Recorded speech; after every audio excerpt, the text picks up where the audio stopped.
Frankismoaren krimenen aurkako kereilaren Euskal Plataformak 1936ko altzamendu militar fasistan eta jarraitu zion diktaduran gertatuaren ezagutza plazaratzeko asmoz aurkeztu diren herri eta erakunde ekimenak txalotu nahi ditu.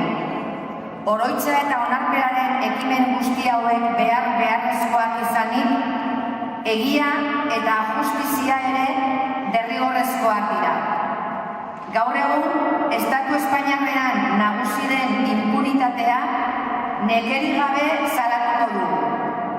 Herriko, hiriko, probintziako, herrialdeko, Europako, Argentinako eta edonongo epaitegietan bideak irekiko ditugu kriminal frankisten inpunitateari amaiera emateko.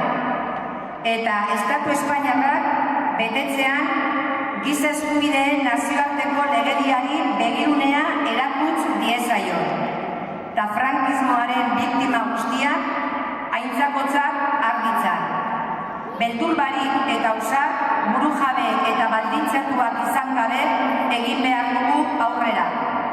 Nazioarteko kontalariek esan egin dute. Giza eskubideetako araudiak estatuak behartuz gain autonomia eta tokiko erakundeak ere derrigortzen ditu. Eta horregaitzik, eskatzen dugu udalerri, aldundi, legebiltzar eta jaurlaritzaren parte hartzea. Fasismoaren aurka borrokatu eta askatasun eta eskubide guztiak berreskuratzeko hil ziren lagun guztiek merezi duten aitortzak, justiziaren eta egindako krimenen arduraren eskaerez lagunduta joan behar du. Egin aldi egun, omenaldirik hoberena da. Tenemos que recordar hoy a Carlos Eslepoy, abogado, defensor de los derechos humanos e impulsor de la querella argentina para la investigación de los crímenes del franquismo. Carlos murió el pasado lunes dejando un profundo vacío y a la vez un inmenso legado. Su conocimiento de la legislación internacional en materia de derechos humanos, sobre genocidio y crímenes de lesa humanidad y de la justicia universal hicieron de él un referente imprescindible. Nuestra manera de recordarle será seguir luchando por la sociedad que él soñaba, una sociedad libre y democrática. Las asociaciones memorialistas seguiremos trabajando para completar la verdad y en este intento vuestra ayuda puede ser decisiva. Por ello, y teniendo en cuenta que de las más de 220 personas que perdieron la vida durante la resistencia, un centenar siguen enterradas en esta zona, sin que sus cuerpos hayan sido exhumados. Os pedimos que cualquier información que tengáis nos la hagáis llegar. Extendemos esta petición también a quienes venís en representación de diferentes ayuntamientos. Calculamos que quienes aquí combatieron pueden pertenecer a 51 poblaciones vascas. Egia, justizia, erreparazioa eta ez errepikatzeko bermea ezinbestekoak dira. Denon artean lortuko dugu.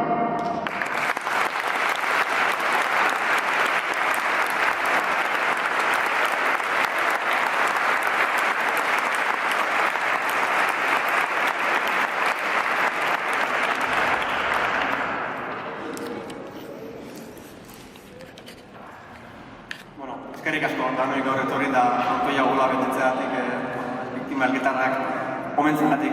Ikusi izan dugu asentzio aldean zelan borrokaldiak eta egon ziren eta neurri baten empatizatu bai ez biktima horiekin antzeslean honen bitartez.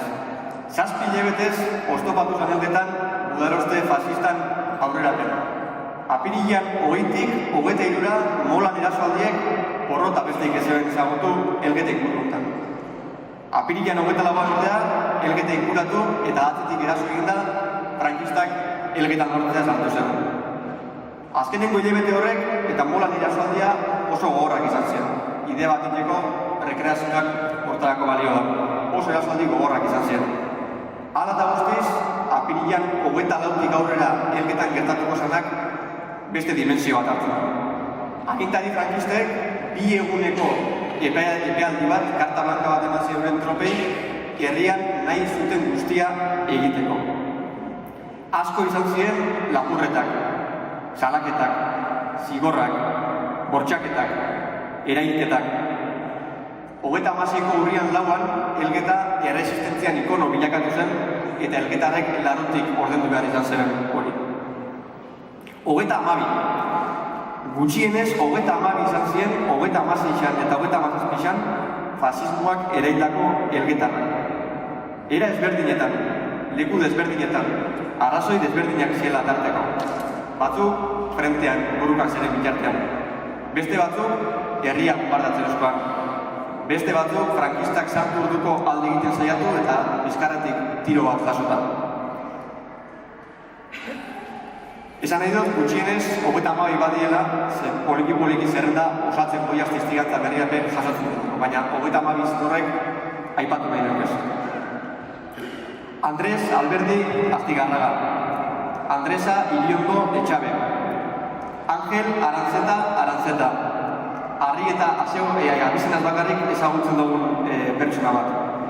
Kanuto Ugalde Markaide, Dimas Arantzeta Etxezarreta, Eugenio Bolinaga Belar, Eusebio Ugalde Zubimendi, Faustino Garitano Askasibar, Fausto Irazabal Arantzabal, Felipe Telleria, Felipe Marquín, Fernando Telleria Altuna, Florencio Vitoria Arrieta, Francisca Lamarain Arantzabal, Francisca Ojanguren Iribe Campos, Gregorio Larañaga Arantzabal, Hilario Aranzeta, Isabel Mirichinaga Gaitalandia, Jacinto El Coro Aramburu, Joaquín Lazcano Igartua, José Vicente Garay Arenaza, Jorge Iturri Castillo Arantzabal, Julián Aranzeta Lizarralde, Lucas Ugalde, Luis Tellería Irazábal, Mateo Bolinaga Tellería,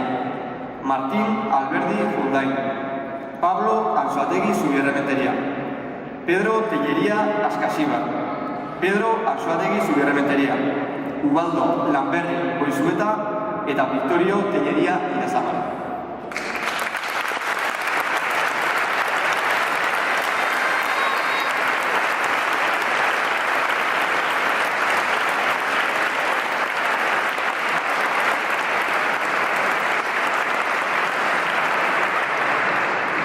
Kontrako krimen guzti horrek ikertu barik dago dio.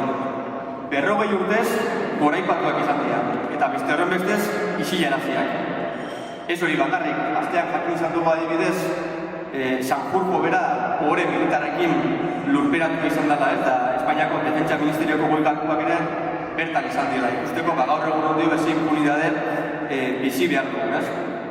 Bukatu da, baina hori bukatu da. Bukatu da isiltasunan sasoia. Bukatu da impunidadeana. Bukatu da frankismoan gorazarrian aurrean beste alde batera begiratzeko garai hori. Eta iritsi da justizia egiteko garaia. Pizkanaka bagoiaz aurrera pausoak ematen. Justizia eskatu eta egindako krimen horren salaketa eginez. Argentinako kereian personatzeko txostena osatzen gabizuen.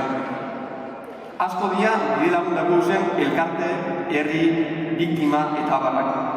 Eta pauso hori emanez da bendibe, konbidapena luzetu nahi dutzago, poliki justizia eskaeran parte hartu da izen, eta demokrazia eta eskatasunerako bidean urratzak egiten alkarrekin jarraitu dugu. Eskerrik asko.